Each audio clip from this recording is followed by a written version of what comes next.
Hey guys, welcome back to FreckleFace Finance, where we discuss personal finances open and honestly so that you can live the life that you deserve. So it is tax season, and I know there's probably a few of you who have no idea what to do.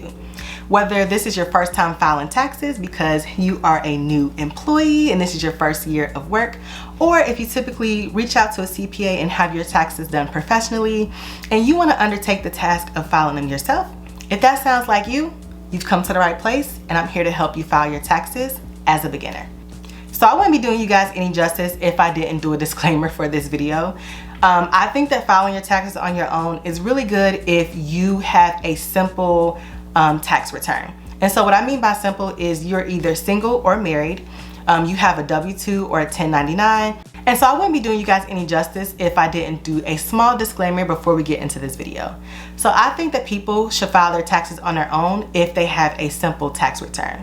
And so what I mean by simple tax return is you're single or married and you have a W-2, or your spouse has a W-2, you have a 1099, you have small investments. And so what I mean by small investments is you have stocks or options or even crypto. And so you could be a homeowner or a renter, or have a small business and LLC.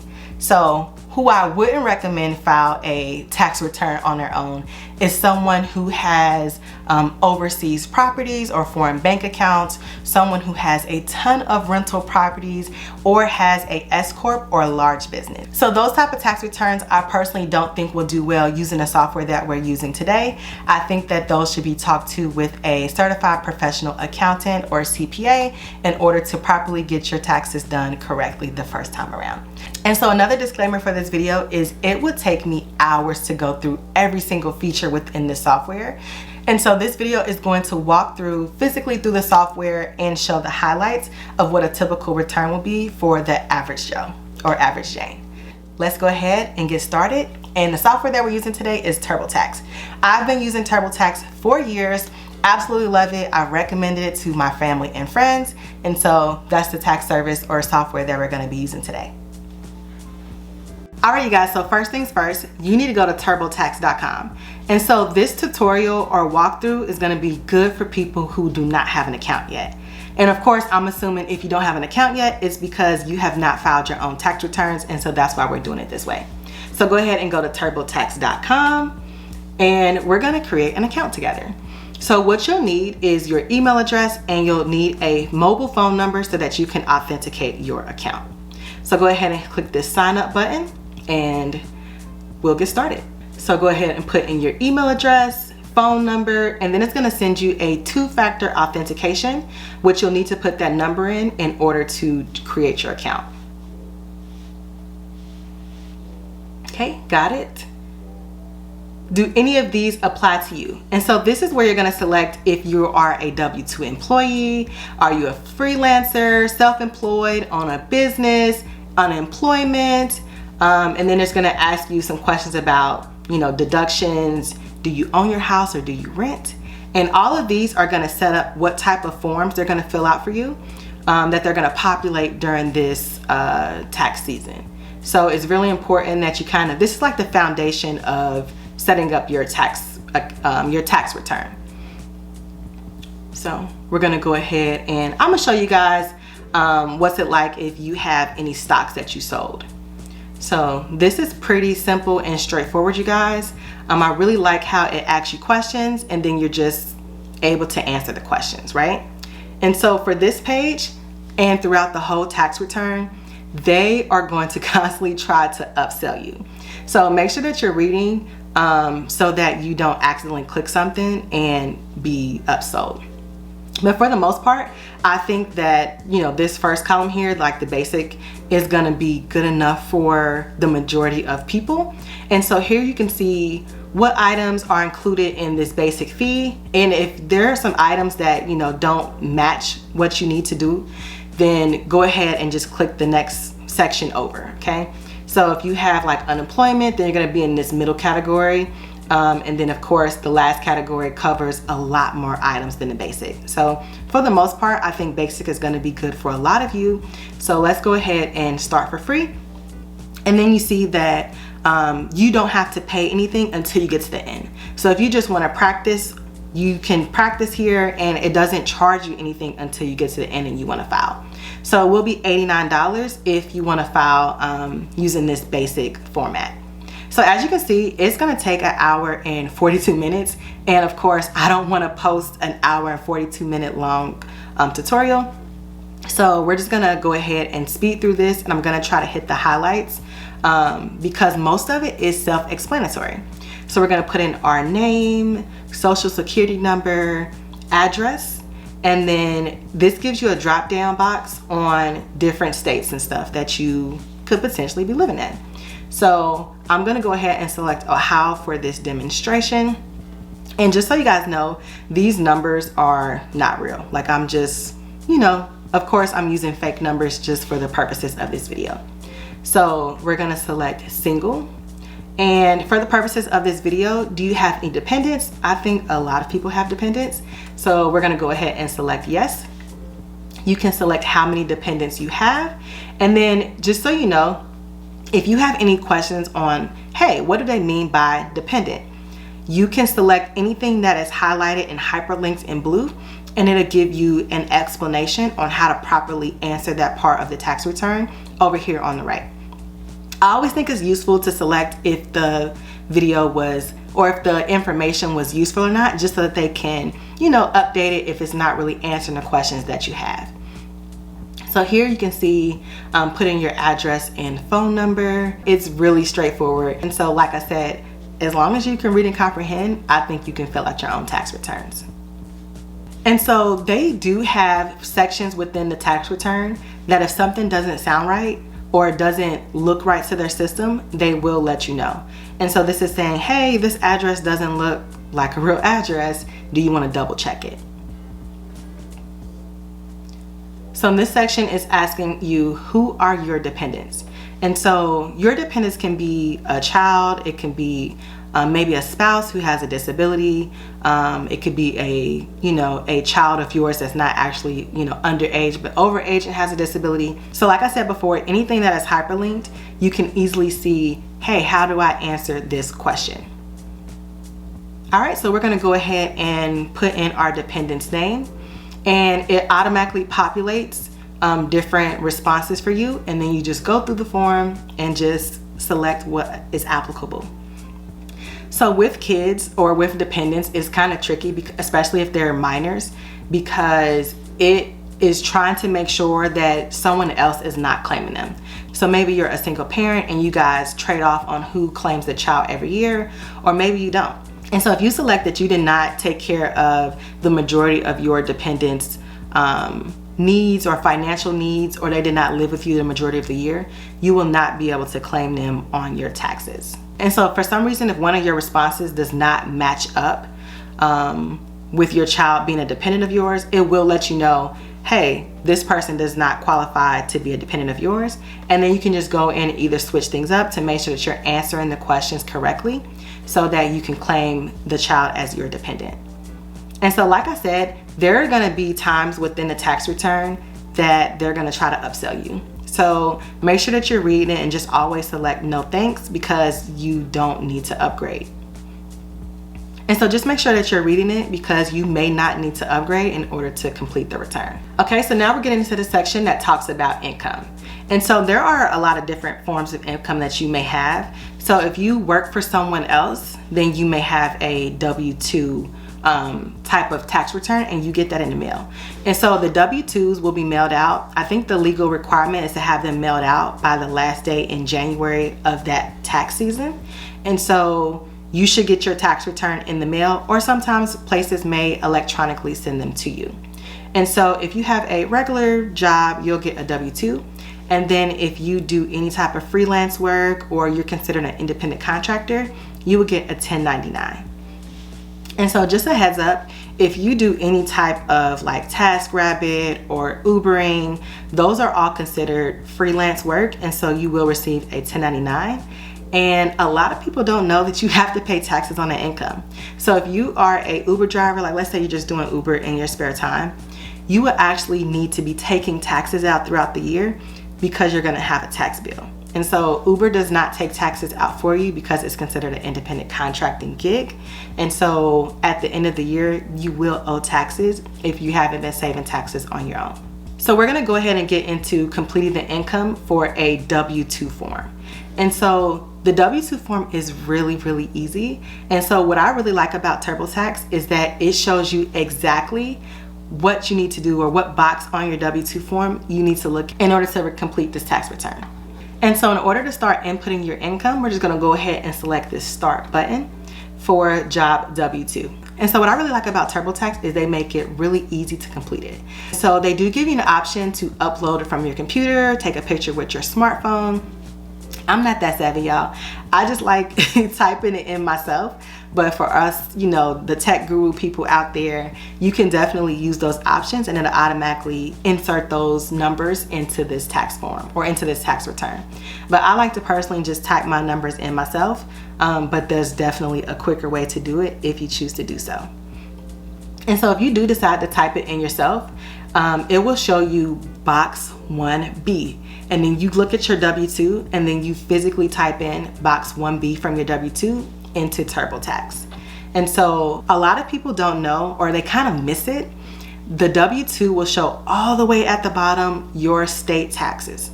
So if you're like, oh my gosh, I can't find the state taxes, it's on the W-2. Just look all the way at the bottom and then you'll be able to fill in those boxes as well. The W-2 will also show if you have any employer-sponsored health benefits, and so you also can put those on this form as well. And so this will give you a drop-down box, and this will correspond with the numbers on your W-2. And so there's the second page on your W-2 which will show you what those letters correspond with. So it might say V for vision plan or K for health benefits. So you'll want to make sure that you look at the back of your W-2. It may not be on there, but for the most part, most people are going to have some type of letter corresponding with additional benefits that you may be paying into. And so once you complete the W-2 input, it's going to automatically take you back to the main page so that you can just go to the next section, which I find very useful. And so we're going to select self-employment income. And then, like I said, if you are a freelancer, any type of TaskRabbit, Uber, and so those are all going to be reported here, and you would have received some form of 1099. And so once you complete all the input for the 1099, it's going to pop up a screen where it gives you an audit assessment. And so what this page is telling you is that, hey, we had some type of AI or software look at your responses, and we think you have a low risk or a low possibility of being audited. Now, everyone has the potential to be audited on their tax returns. And so what this page is specifically saying is that they've looked over the numbers that you input and there wasn't anything that they would raise as a flag. And so you have a lower chance of being flagged and audited for your tax return. Now, I've never seen it come back as medium or high, but of course there is a possibility. And if it is, you may want to go back and double check your numbers just to make sure that you didn't accidentally input something incorrectly. And so what I also like in TurboTax is that there is a running total. If you look at the top left where it says federal refund and other refund, those $0 or those numbers in green are going to be showing you this is how much your tax return or this is how much your refund is going to be. And so for the purposes of this tax return, I did select that we do have some investments because I know that there's a lot of people that do investing. And so I want to make sure that I cover that here in case you guys have questions on how you would calculate that. So we're going to go ahead and select investing. And so also something that you guys want to keep in mind is that crypto is reported on our tax returns now. And so if you invested in crypto, that does need to be reported, and the IRS will already have received some type of form from whatever broker that you're using reporting your earnings or losses. And so as you can see with this investing, there are a ton of different banks that you can automatically populate from. And so I personally like to physically type everything in, but there are banks that report these numbers to the IRS, and if you want to use that where it just automatically pulls those numbers, that's definitely an option for you. For the purposes of this video, we're going to go ahead and just type everything in manually. Okay, let's start with one investment type. And so for this page, you can only select one at a time, which I do find a little annoying. I wish I can just select everything that applies to me, and that way I don't have to come back to this main page, but it's not a big deal. So we're gonna go ahead and select stocks, bonds, and mutual funds because I think that that applies to the majority of people.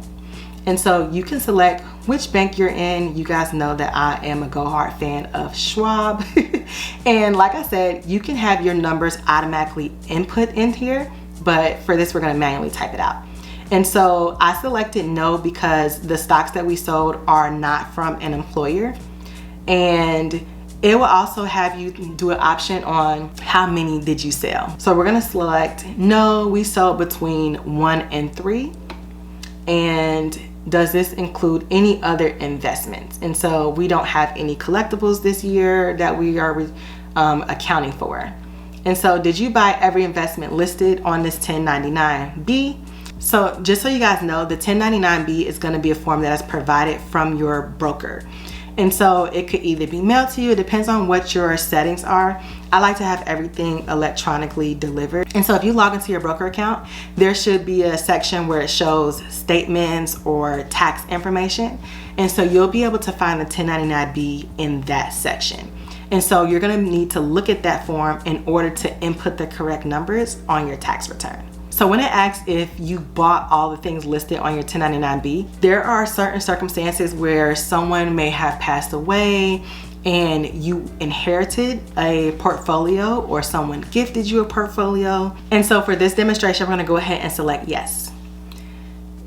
And so I like to just do a total. I don't like to do one by one. And typically I have a lot of sales throughout the year. And so if you have 1 or 2 sales, you may just want to type them in individually.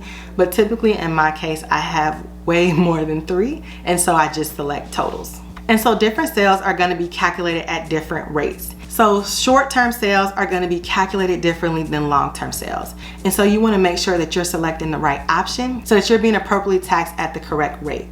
And so for this example, we're gonna select short-term basis reported, and it's typically covered.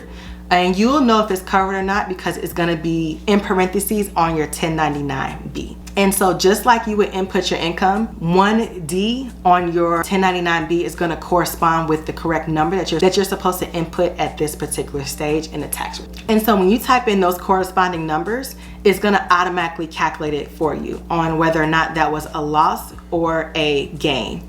And so I want to just go back for a second and just kind of switch these numbers so that you guys can see what the difference is.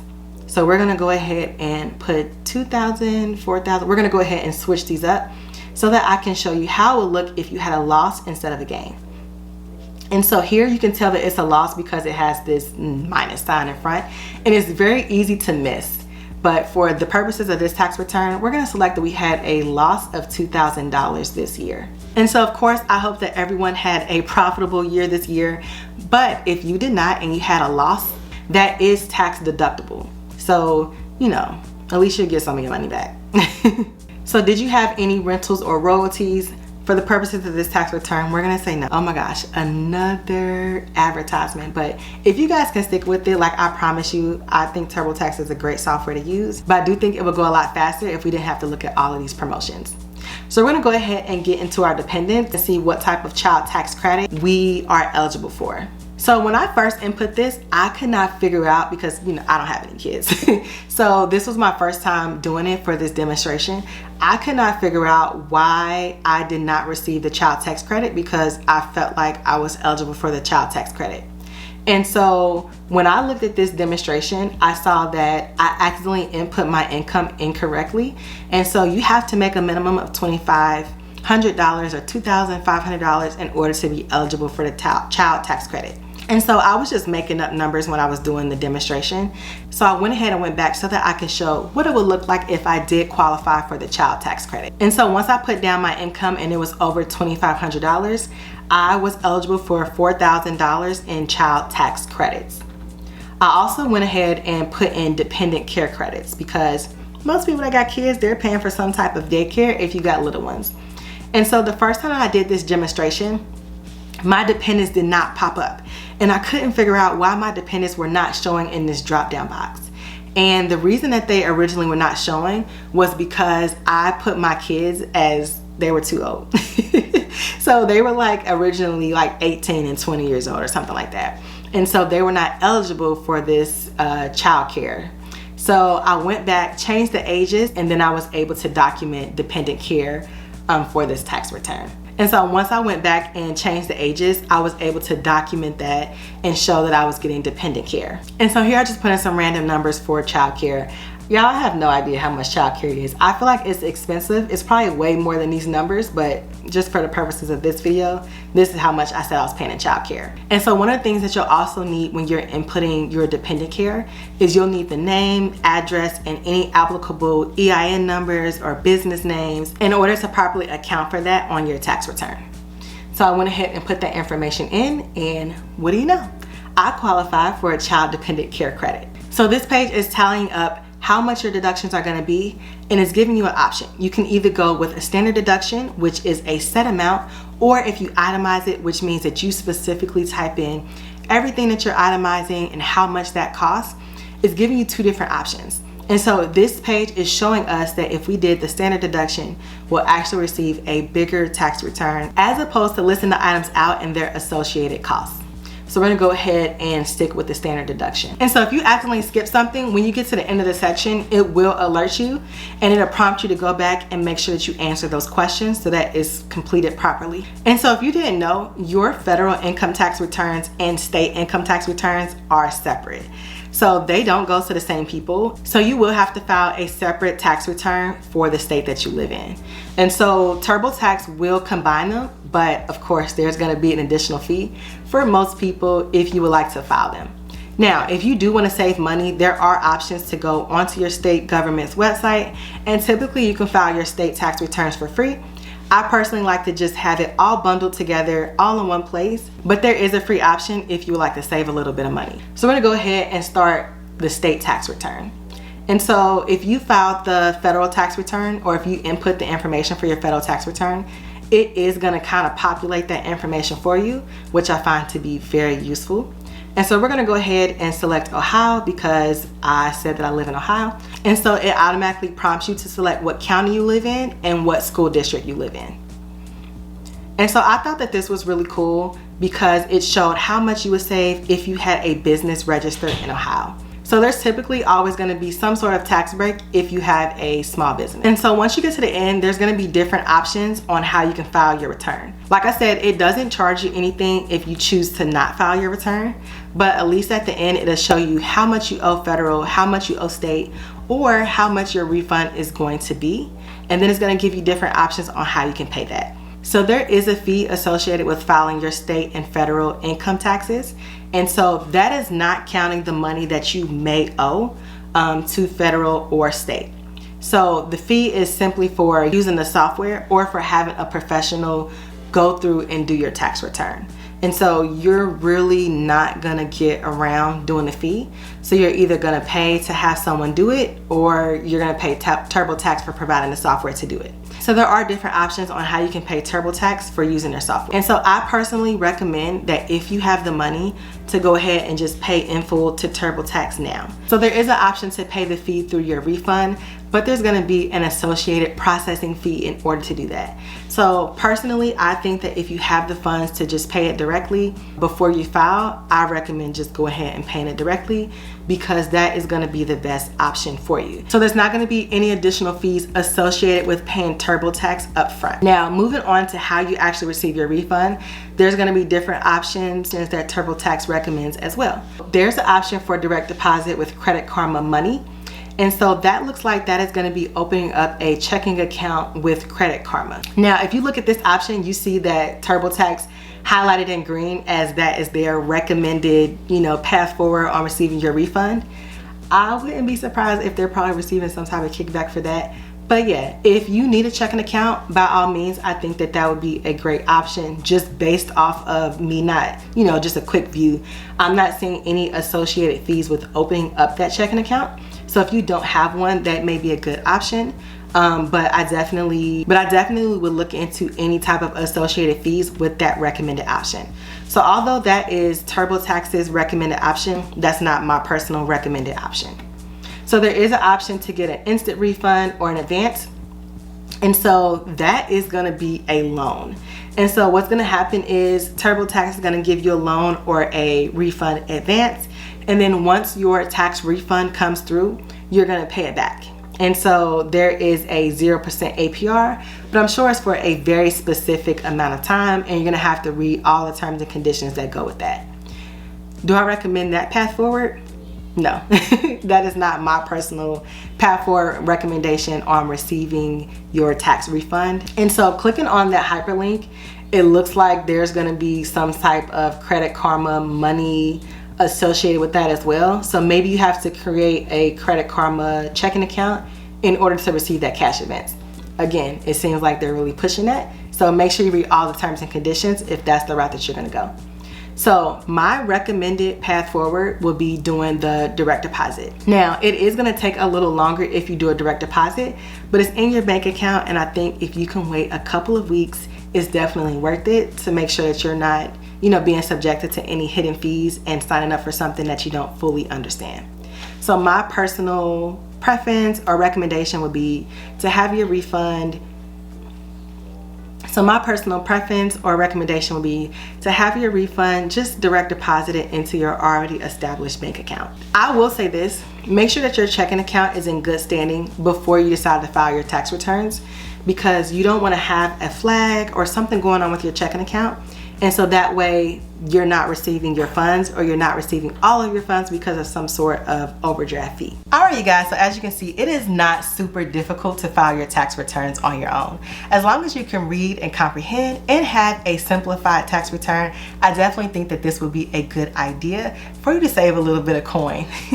So as always, thank you guys so much for watching. If you enjoyed this video or found it even a little bit helpful, please make sure to give me a thumbs up so it can be pushed out to a larger audience, because I think the information is very useful. As always, I really appreciate you guys, and I'll see you in my next one. Bye.